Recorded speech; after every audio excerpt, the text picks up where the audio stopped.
My name is Dexter Van Zile. I am Christian Media Analyst for the Committee for Accuracy in Middle East Reporting and Analysis. For more than a decade, I've documented how anti-Israel Christians demonize Israel and whitewash the sins of its enemies. The reality that I keep seeing time and time again is that Christian peacemakers in the Holy Land do not make for peace. They merely make it harder for Israel to defend its citizens from terrorism and easier for Palestinian terrorists to justify their attacks against Israeli civilians. It's propaganda. Today I'm here to talk to you about one of the more important components of this peacemaking activism, the Boycott, Divestment and Sanctions Campaign, or BDS for short. So far, 3 mainline Protestant churches have enlisted in this campaign: the Presbyterian Church USA, the United Church of Christ, and the Episcopal Church. What makes the presence of these churches in the BDS movement so shocking is that BDS got its start in Iran. The official story is that BDS was started in 2005 when a group of so-called civil society institutions in the West Bank issued a statement calling for an academic and economic boycott of Israel. Wrong. As documented by Bill Jacobson at Legal Insurrection, BDS got its start at a meeting held by so-called human rights activists who gathered in Iran in February 2001. They met 7 months before the UN Conference Against Racism took place in Durban, South Africa. At a planning session in Tehran, of all places, anti-Israel activists prepared a resolution declaring Israel to be an apartheid state. This state needed to be isolated from the international community and the world economy, just as South Africa was in the 1980s. The unveiling of this resolution in Durban stirred up a cauldron of Jew hatred that plagues the world today, 20 years later. The words put down on paper in Tehran, distributed in Durban, cast an evil spell at the conference. Emboldened by the text of the resolution, Israel haters handed out leaflets that lamented that Hitler did not finish the job during the Holocaust.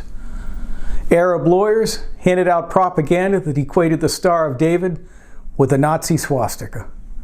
The message was clear: Jews are the new Nazis.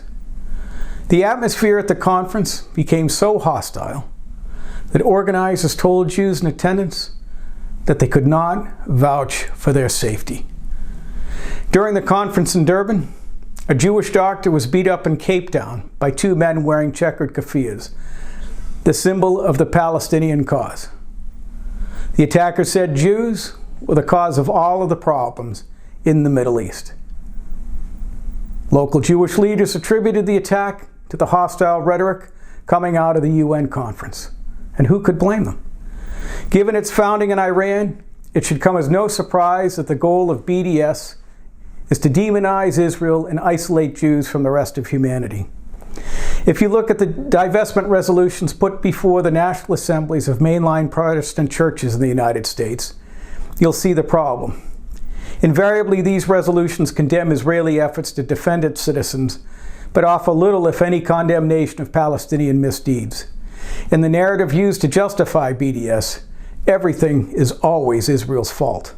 Almost nothing the Palestinians do is worthy of condemnation. There's no mention of incitement on Palestinian television, nothing about the peace offers Palestinian leaders have turned down. There's nothing about the money the Palestinian Authority gives to the families of terrorists who have murdered Israeli children. Anyone who supports Israel, as it is described in these resolutions, would be a monster.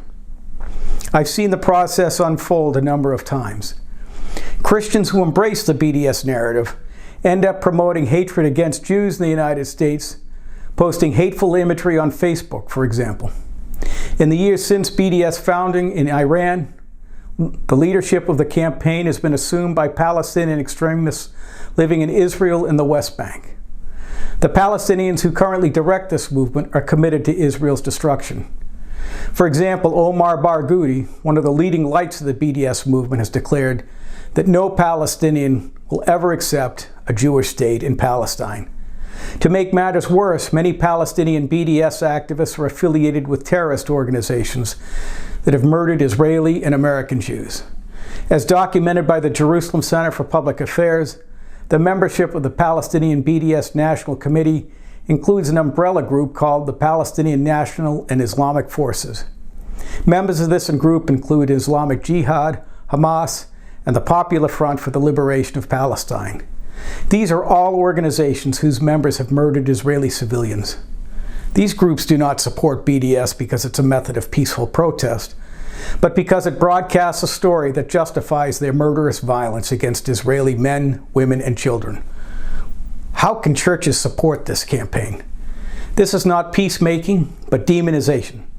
Responsible church leaders should have nothing to do with this movement. The Christians who support BDS are more interested in promoting hatred of Israel than they are in promoting the love of Jesus. And it shows. The churches that support BDS are shrinking. They are dying. The reason is simple. People don't go to church to learn how to hate or demonize. They go to church to get the help they need to raise their families and to teach their children about Jesus. That is why I ask you to share this video. Share it with your Christian friends. Warn them about the negative impact BDS has on Israel, Jews, and potentially your church.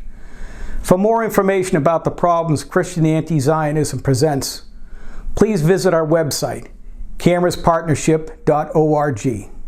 Thank you.